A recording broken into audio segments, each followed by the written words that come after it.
검찰은 압수수색 당시 정 교수에게 반출한 PC를 제출하지 않으면 엄중 처벌하겠다라고 얘기를 했고 정 교수가 그러자 용산 전자상가 가던 한투 직원에게 연락했다는 거예요. 야, 그거 사지 말고 검찰에 내. 라고 해서 PC를 검찰에 제출했다. 저 직원은 뭔 죄입니까? 그 동양대에서 용산 전자상가까지 200km가 넘어요. 그 가다가 용산 전자상가 얼마나 차 막히는데 PC 싣고 자기 차로 가다가 전화 받고 야, 가지 말고 검찰에 내. 와, 저 같으면 열받을 것 같은데. 검찰은 이렇게 말해요. 정 교수가 PC 반출을 위해서 한밤중에 서울에서 200km 떨어진 동양대로 30대 자산관리인과 동행할 때 남편이 조 장관이 몰랐을 리 없다라고 의견을 내놓고 있습니다. 김희정 장관님, 네. 검은 번거지의 진실. 네. 정기심 교수가 그때 한투 직원과 동행을 했어요. 200km 떨어진 곳에서. 네. 그런데 아예 본체를 가려라. 어디서? 용산 전자상가에서. 너무나 구체적이에요. 네, 그렇습니다. 학교 소유 컴퓨터잖아요. 그러네요. 그리고 이 하드와 본체에 각각 아마 스티커가 붙어 있을 겁니다. 이 재산 목록 몇 호라는 거 하고 관리자가 누구인지 조그만 회사를 다니는 곳도 다 그렇게 되어 있습니다. 하물며 학교는 더 그렇게 되어 있죠. 정말로 본인이 주장했듯이 연구 목적이거나 지금 학교에서 뭔가를 할 상황이 안 되어서 반출을 하려고 한다면 조교를 시키거나 또 동양대 안에 이 컴퓨터 관련된 거를 담당하는 분에게 부탁을 하면 됩니다. 그런데 그러지 않고 굳이 학교와 전혀 상관없는 사람을 데리고 가서 하드 교체를 시도를 하고 또 하드 교체의 시도가 먹히지 않으니까 하드 드라이브 교체가 먹히지 않으니까 아예 통째로 바꾸려긴 시도를 했다라는 것 자체가 학교에는 알려서는 안 되는 뭔가가 있다라는 얘기 아닙니까? 사실상 뭐 컴퓨터 집에 없어서 훔쳐가려고 온 건 아닐 거 아니에요. 그렇다면 하드 자체를 탐낸 건 아니라는 얘기인 거잖아요. 지금 나오는 얘기는. 그러면 하드를 탐낸 게 아니면 그 하드 안에 들어있는 소프트웨어와 관련된 내용을 뭔가 탐을 냈기 때문이라는 겁니다. 그래서 이 부분에 대해서 학교 규정 위반이 분명히 있고요. 또 하나는 해명을 했던 과정에서의 거짓말이라는 겁니다. 몸이 아파서. 네. 아내가 몸이 아파서 운전을 할 수가 없어서 직원이 갔다라고 얘기를 했는데 그 직원이 뭐 하는 직원이었습니까? 전혀 이 업무와 상관이 없는 사람이고 또 조 장관 자택의 PC까지 가리해준 사람이라는 거잖아요. 그러니까 쭉 증거인멸에 관여를 시켰던 사람이 계속 등장하고 있다는 점입니다. 이 부분에 대해서 조국 장관의 해명 몸이 아파서라는 부분이 맞지 않다라는 게 드러나고 있습니다. 더군다나 완전히 본산으로 가고 있었던 거 아니에요? 용산. 용산. 네. 싣고서 드라마, 영화 이런 거 보는 것 같지 않으세요? 예. 그래서 이런 부분에 있어서 해명에서도 거짓말을 했던 부분이 밝혀져서 안타깝고요. 방금 조국 장관 그 출근길 인터뷰에서 본인이 말한 워딩의 핵심을 얘기를 했으면 합니다. 뭐냐면 힘들다였습니다. 그런데 이 PC 갈아준 사람한테 했던 인사말은 뭐였냐면 아내 도와줘서 고맙다였습니다. 아내 도와줘서 고맙다는 인사는 할 줄 아는 사람이 기자들과 국민을 향해서는 나 힘들다라고 얘기를 하고 있어요. 국민 여러분 힘들지 않습니까? 죄송합니다가 아니라 나 힘들어요. 이런 정신으로 무슨 법무부 장관의 업무를 제대로 할 수 있겠습니까? 그래서 정말 까도 너무한데요. 이제는 멈출 수 있는 사람 누구입니까? 답은 조국 장관 본인이 알고 있을 거라 생각합니다. 예. 자, 이 용산 전자상가. 김영주 의원님 가보셨습니까? 가봤죠. 저도 용산 전자상가에서 많이 이렇게. 예전에 부품 사서 컴퓨터도 조립하고 했었거든요. 그렇죠. 왜냐하면 용산 전자상가에 가보시면은 일단은 그 크게 용산 전자상가가 있고 그 안에 그 작은 상점들이 1층, 2층, 지하, 3층 쫙 펼쳐져 있어요.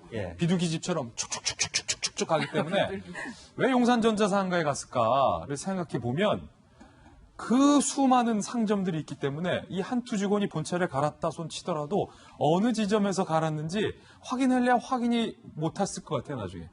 용산 전자상가. 아무래도 이제 제가 한마디 이제 정경심 교수 입장에서 변명을 해보자면 압수가 될 것 같으니까 도대체 이 안에 내가 모르는 뭐가 있는지를 알고 싶었을 것 같아요. 그러니까 교체한다는 것보다는 확인하고 싶어하는 자기 그 집 하드디스크 안에. 예, 예.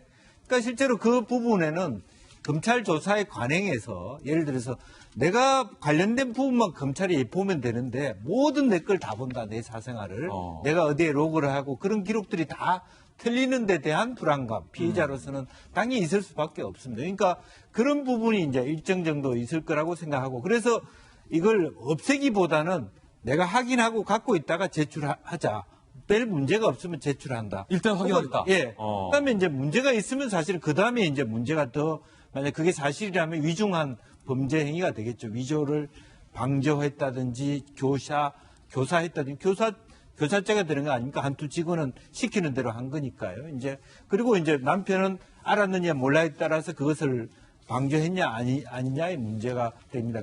그 직원이 그런 일을 하는 것을 그만두게 해야 될 의무도 사실은 조 장관에게 있는 거죠. 만약 인지했다면. 이제 그게 다 범죄 사실로서 검찰이 보고 있는 영역이기 때문에 실제로 알고 싶은 것으로부터 문제가 생겨서 어떻게 없애려고 했는지 그 하나하나를 단계별로 추적해 볼 필요가 있을 것 같고 또 하나 예.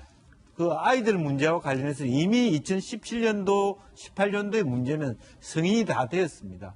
이제 조국 교수도 한 개인이라면 재판에서 가르면 된다.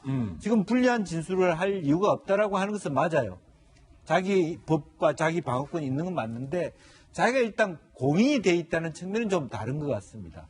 국민의 알 권리에 맞게 지금이라도 내가 그때 아이들로서 인권법센터에 얼마나 열심히 혹은 뭐 어떤 봉사를 했는지 뭐 세미나를 했는지를 밝히는 것부터 해야 되는 거 아닌가 그렇게 생각이 듭니다. 예, 그런가 하면 한투증권사 직원이 조국 장관의 자택에서 정경심 교수와 조 장관의 아들 간의 대화를 들었다라는 부분까지 검찰에 진술을 한 사실이 확인됐습니다. 어떤 대화를 두 분이서 나눴을까요? 이런 대화요. 집안구조 살핀 압수수색팀, 조국 혐의 입증, 정황 증거, 지난 28일 한투직원 김씨, 불쌍한 한투직원, 동양대에서 용산 전자상가까지 가다가 차 돌렸어요. 위화도 회군도 아니고 용산 회군이.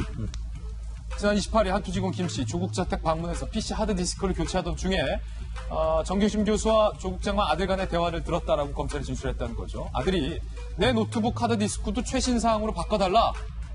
하드디스크 교체 모습 목격 후 엄마에게 이렇게 요구한 거예요. 그러자 엄마가 네 노트북은 바꿀 필요 없다. PC 하드디스크만 바꾸면 된다. 라고 두 사람 사이에 좀 뭐랄까요. 말다툼을 벌이는 것까지 들었다. 최진영 변호사님, 검찰이 이렇게 여기까지 진술했어요? 아이고야, 정말 너무나 생생하고 그 현장, 마치 제가 그 현장에 있는 것처럼 생생하게 들리는 것 같은데요. 전 정말 이 그 한투 직원이 무슨 죄인지 모르겠습니다. 아마 일반 그 회사에서 일도 해야 되는데 8월 28일부터 9월 1일까지 거의 이 사건에 거의 그 끌려가지고 다닌 게 아닌가 싶은데요. 아시다시피 8월 27일 날 검찰이 32군데를 전격 압수수색했습니다. 단 조국 장관의 집만 빼고.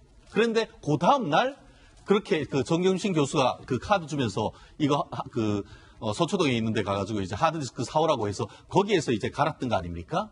그러고 나서 그 다음 날인 8월 30일 또 가서 이제 아들이 이제 PC 하드를 바꾸고 있는 그 모습을 목격했고 조금 있으니까 이제 그 조 장관이 들어와가지고 설렁탕도 먹었다는 거 아닙니까? 그러고 나서 그 다음 날인 8월 30일 밤에는 200km가 넘는 길을 밤에 정경심 교수를 모시고 운전까지 했다가 왔다고 하면은 거의 일주일 동안 회사를 휴가를 냈습니까?